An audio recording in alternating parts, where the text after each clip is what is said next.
Hello, I'm Jerry Stewart, and this is Common Sense. First, let me take a moment and thank each of you who have subscribed. I'm loving the feedback, and I really appreciate the ideas that you're giving me for future Common Sense reports. And know this, I'm going to be providing a free instant download here shortly for every one of my subscribers. So if you're thinking about subscribing, do that. You'll get a free download of one of my special holiday programs.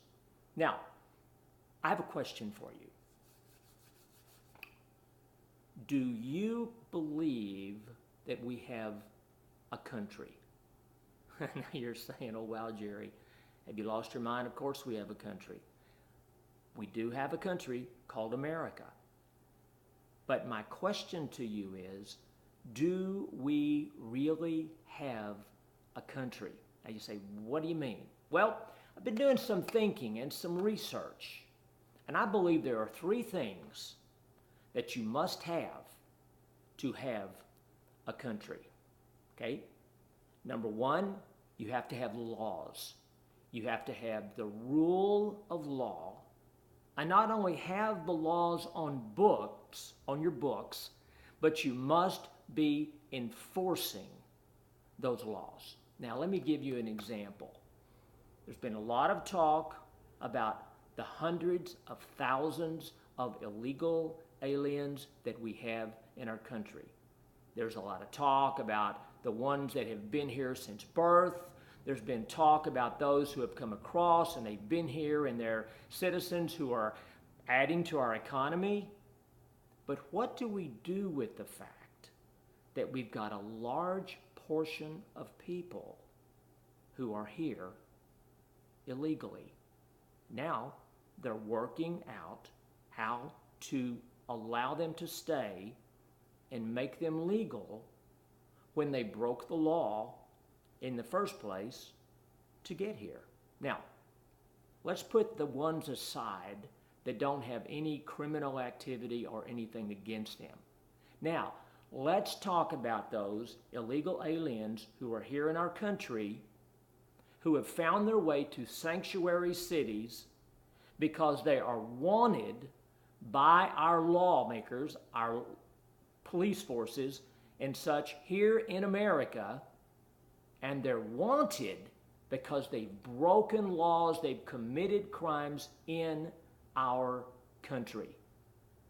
Yet, they make it to a sanctuary city, and we have at least two cities, the city of San Francisco, the city of Chicago, who have said, we are not going to follow the rule of law that says if they have someone in their city who is wanted for a crime and an illegal alien, they're not going to provide their name or turn them over to the proper authorities. And they're standing right up and sticking out their chests and saying, I'm not going to do it.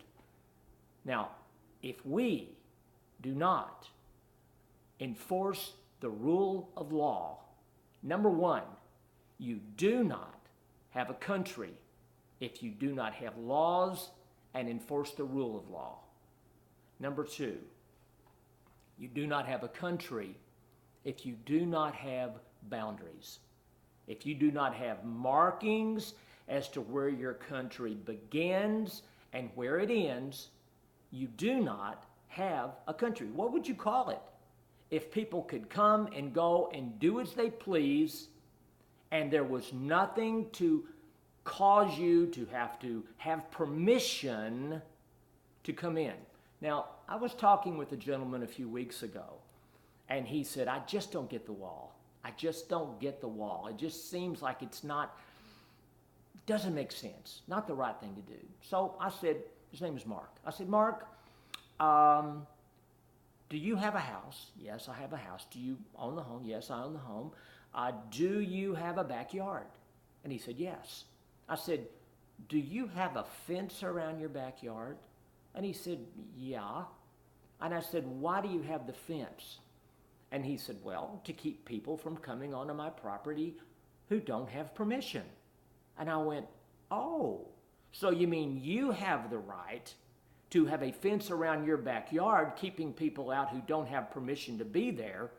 But our country does not have the right to have a boundary wall to keep people out who would come in without our permission. Well, when we got through, he goes, okay, I see your point. What do you think about that? Seems pretty obvious to me. And it's also very commonsensical. Number 3, you cannot have a country if you do not have citizens. A citizen is obviously someone who was born in the country or went through the process to get citizenship.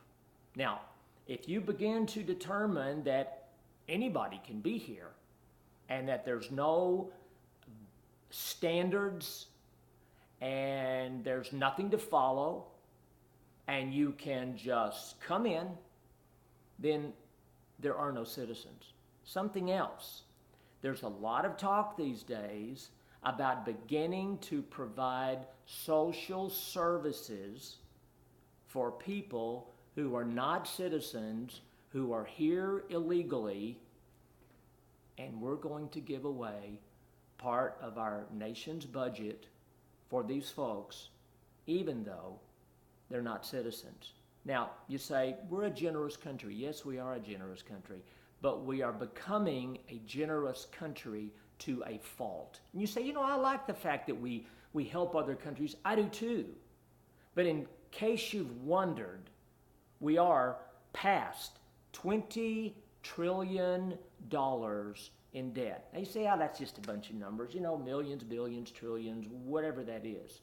Think about it this way.